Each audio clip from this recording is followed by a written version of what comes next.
Howdy, welcome back to Missy's Imaginings. So today I thought I'd introduce you to the girls. They got all their outfits finished and I took pictures.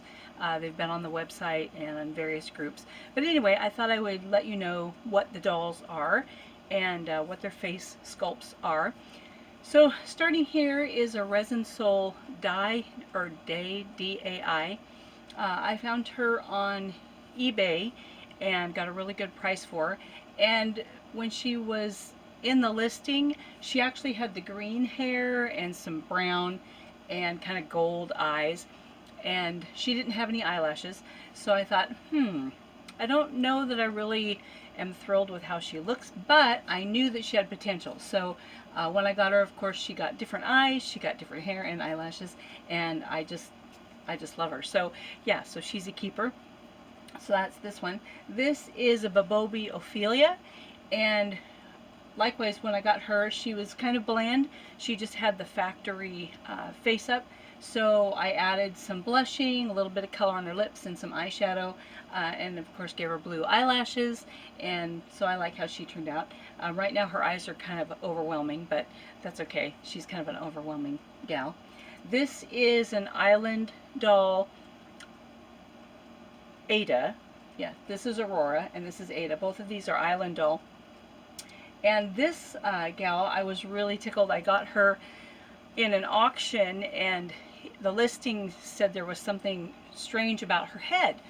And I thought, well, if there's something strange about her head, that can probably be refixed just by restringing. And I think I can handle that. So I went ahead and I was tickled that I won the auction. It was a really low price, but I think the idea that there was something wrong kind of kept people from bidding very much. So when I got her, I found out the only thing that she needed was I just had to take the C-hook and pull it up and turn it. That's all it was. So she needed no work at all, no restringing, nothing. She actually stands the best of everyone. She's got the best posability. Ophelia is still pretty floppy. She needs some new elastic, but she stands really well. Aurora, likewise, she was a little bit more. She was a buy it now that I found, and I just liked her little face. I thought it was cute. So that's an Aurora by Island Doll. And then the last is a hybrid. This is Fairyland Nannery Event Head that I got, and then I put her on a Miro doll body, and I don't know what all the controversy, that's going on right now, so I don't know what body it is, and I got it a long time ago, so I don't know. But anyway, that's what she is. So I redid her face and gave her blue eyes and her blue hair. And they're all modeling their spring outfits that were finished with their matching coats. So the lavender goes with Day and it matches her hair. Then the salmon color with Ophelia's hair. Then of course we have the yellow for Ada. It's kind of a very light green color for Aurora. And then the blue for Nannery. So those are their outfits. I also have some of the lace leggings done. So here's a pair of lace leggings ready, and then she's also wearing the lace leggings, which is kind of fun. And then they have their bobby socks. I got them all finished. So anyway, so I thought that'd be fun to have them standing around today. Also, I have a couple things to show, just little ideas that might help. This one was a fun find. I found it at Dollar Tree. It's hair clips, and they're just little tiny itty bitty ones, so it's for $1. You get 30 hair clips, lots of different colors. They also had them in clear, brown, and black, but I already had some of those. So that's a fun find for dolly things if you want to go to the Dollar Tree and find some hair things. And in a lot of places, if you look for in the infant section for baby hair, so it's real fine, you'll find little things. So that's a good idea to do. The other thing that I have found very helpful is, I don't know if you can see, on all of their stands, except for Nannery's stand, I use the grippy stuff. A lot of times it's like a shelf liner, and you can cut it in a circle the shape of your stand, and it keeps their feet from sliding. I just cut the circle and then cut a hole in it, so that way it stays put. So it's a really good idea to keep their feet from sliding around. So there's a couple fun tips, is get some of this stuff, and it's not that expensive. You get a big roll and it'll go a long way. So anyway, just something that might help your dolls stand a little better. So today for our video, I thought I would honor my idea that I mentioned the other day. If you came along when I built the ark, thank you. But today I thought I would go ahead and draft the pattern for the tall resin sole male doll to make him a pair of pants. So this was our basic pieces, and on here you'll see I don't have the fly put in, and they're kind of tapered, so this would give the long bodysuit pants, or leggings, but we're going to go ahead and make some pants today, so I thought I would go ahead and draft those and get that pattern ready and put it on the website. So if you like a pair of pants for a tall, thin fella, then that's what we'll do today. So without any further ado, we'll adjust the camera and get started on the pattern. So once again, I have my lamp underneath the glass to give some lighting from underneath, because I'm going to be tracing to some extent some of these pieces. So what I'm doing is, because the pants are so long and these pattern pieces would need to be assembled to have that extra length, I'm going to be using some long paper. This paper is actually from packaging, and I just iron it, so it gives me a lot of length. Just need your pencil, an eraser possibly, my trusty Sharpies, and then because this guy is long and his legs are long, I have a long ruler. This is an 18-inch ruler. So we're going to start out with the pants pattern. So I'm going to do, this is the front and this is the back, and then I'm going to add the length on here. Now for the particular pants that I want to do, I do want them to be kind of a narrow pant, so I'm not going to be adding a lot of width onto them, but some, because I don't want it to be like leggings. So what we're going to do is I'm going to go ahead and find where the cut line is, and I'm going to add just about a 1/4 inch. Let's see, this is the front. And right now there's a possible pleat in the front, but it's like a dart rather. I'm going to make a pleat in the front. So I'm going to add a little bit so that it's fuller, and so this is the line where the pattern actually stops right here. So I'm going to add another 1/4 inch for seam allowance to make it wider, so that would give a 1/4 inch. Then on the inside I want to have a fly, but I also want to have a pleat. Now, so to do a pleat, you're going to take your fabric and fold it again.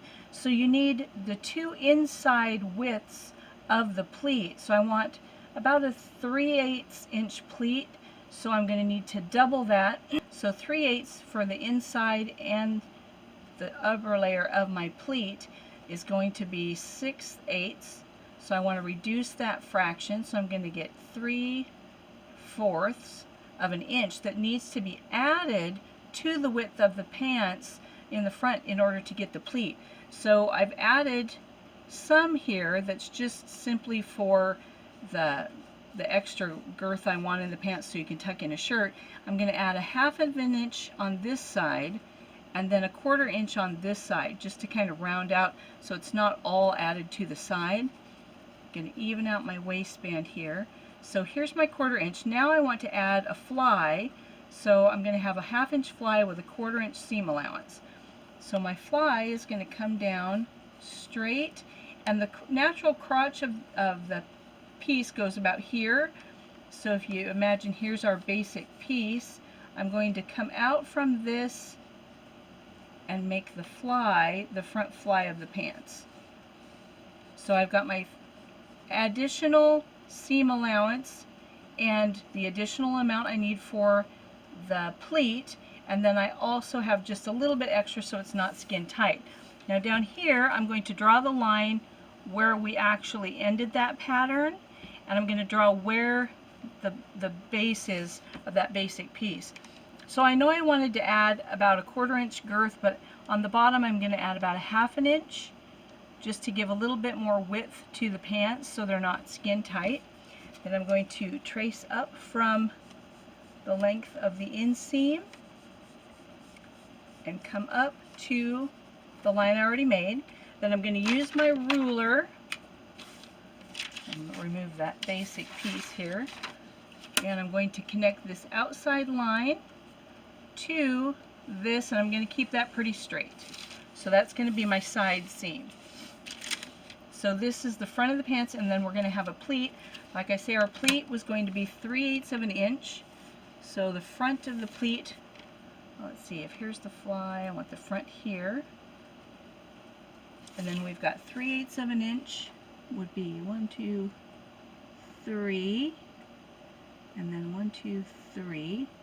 So these are going to be my fold lines for my pleat. There we go. So that's my pleat. Then I already have a 1/4 inch seam allowance on the top that was figured in when I actually made the pattern. Now we need to add the length to the bottom. So I'm going to get the other piece, and I'm going to find the front, which was this one,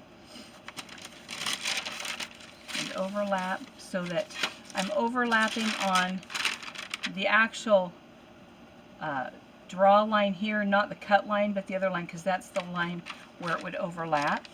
So I'm going to connect that.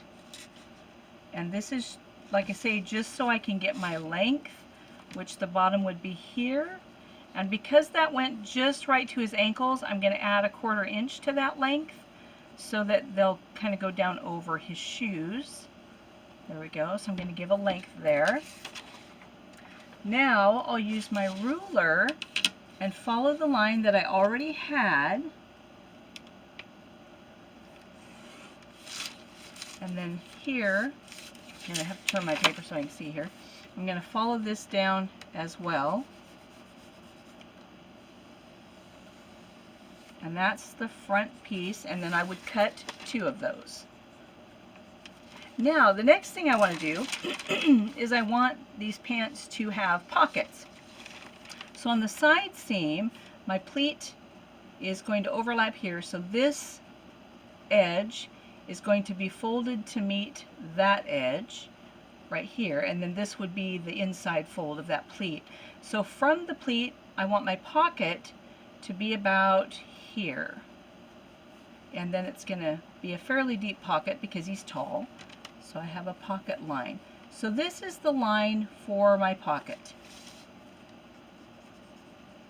The next thing I want to do is to make the actual piece for the pocket. So the pockets need to be able to be folded inside the pants so that you have the inside of the pocket and then the hem of a pocket. So what we're going to do is I'm going to fold here, and this is going to be the fold line of my pocket once it's inside. So I'm going to draw that line just as a reference point. There we go. Then I'm going to overlay this onto my lines, and I can probably go ahead and use the marker so you can see this a little better through the paper, like so. And we'll go ahead and draw in the side here since I have it all ready. There we go.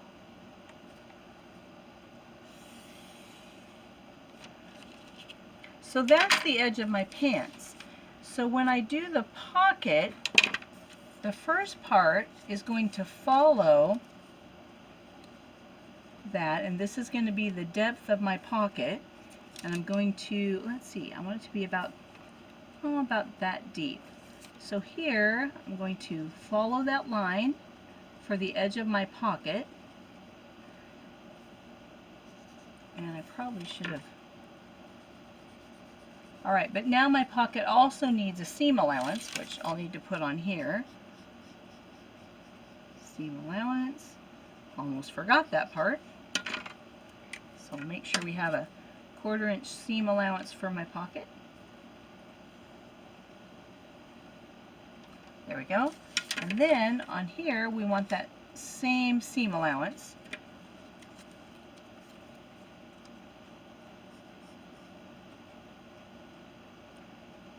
There we go. But now, when we fold this paper, just like so, I'm going to cut the top, but I'm not going to cut both layers for that. So I'm going to cut this edge. I'm going to cut here. Then I'm going to lay that back down. Now I'm going to place this right on the edge, and I'm going to draw in the line that was that piece originally. So it's going to come up here for that piece, and that's going to be the back side of the pocket. And go right down the side, and then I'll clean up the hem. So this is my pocket piece. So when I sew this, I will sew those two pieces together with good side to good side. Turn it inside out and top stitch. Then the back piece, so that'll be sewn inside, then the back piece will fold this way, and this is what's going to show when the pants are actually put together right in this section, and this will become the upper side seam of my pants. So that's the pocket for the front pocket. So there we go. So there's the pocket made.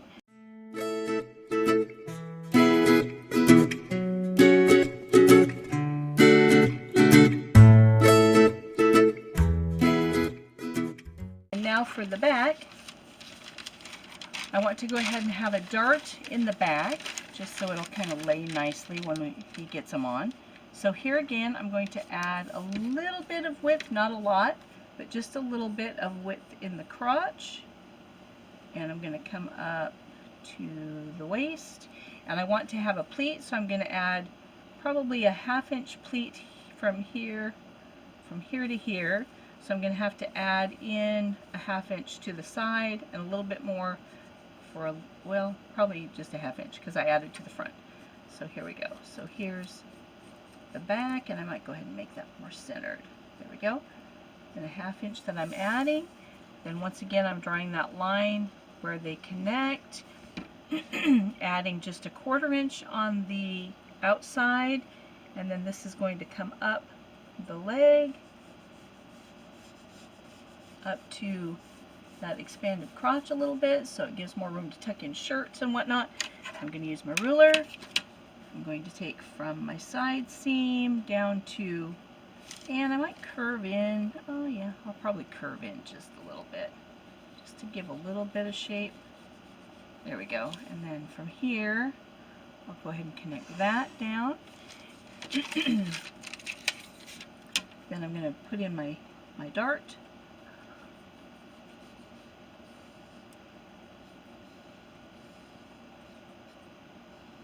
Just so it kind of lays nicely.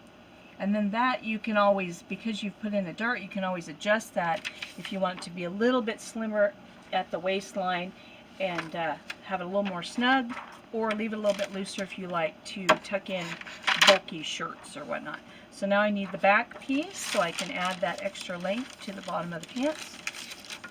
So I'm going to lay that on here. The inside we're going to match pretty close just because I didn't change that a great deal, and we added a 1/4 inch to the length. So we're going to go up here, then that 1/4 inch on the outside, we're going to follow our line continually down. Here we go, and connect it to the bottom, and there's the back of our pants.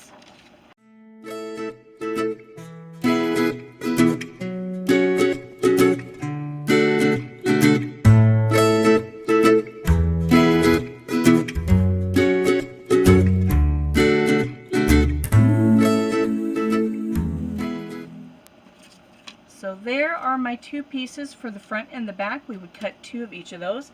And our pocket, which I'll probably outline in a minute. The next thing we need is a waistband. So next I'm going to grab my handy dandy measuring tape, and I'm going to measure what would be the actual length of the waist. So I'm going to forego the seam allowance, and I'm going to measure to the edge of the dart. So that's 1 3/8. Then I bring my 1 3/8 to the outside edge of that side of the dart and leave out the seam allowance. So that gives me 2 3/8. Then on this side, I'm going to start with 2 3/8, which is what I already have measured for half of the back. Then I'm going to start from the seam allowance, and I'm going to go to the front edge of the pleat, which is right at 3 inches. Then I'm going to go to where that pleat actually matches the front of the shirt, or the front of the pants, and I'm going to go all the way across except for seam allowance. So that gives me 5 inches. So 5 inches will be one side of the pants, so then I double that, and that gives me 10 inches that I need for a waistband. What I always like to do is I always give at least a full extra inch on a waistband, because I can always cut it off while I'm actually sewing it, and then I need a ½ inch for the ends for a seam allowance. So my piece, my pattern piece, will be 11½ inches. So now I'm going to go over here to my selvage piece here. I know I need 11½ inches. So 11½ is what we'll do. So my waistband is going to be 1½ inches wide by 11½ inches long. So 1½ inches wide by 11½ inches long. So 1½ wide, and follow my line. It's nice when you have a clear ruler, because then it just, you can line things up really well. There we go. And so this is my waistband.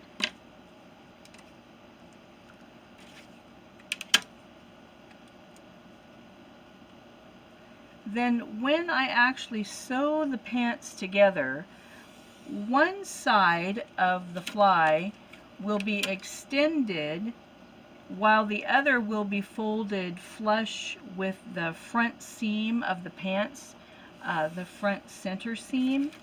And so the waistband would end up being longer than I need, but like I say, once I get it on there, I always cut off the excess. I would rather have a waistband that's too long when I actually put it on the pants so I can trim it down than to have it too short when I've gone to all that work.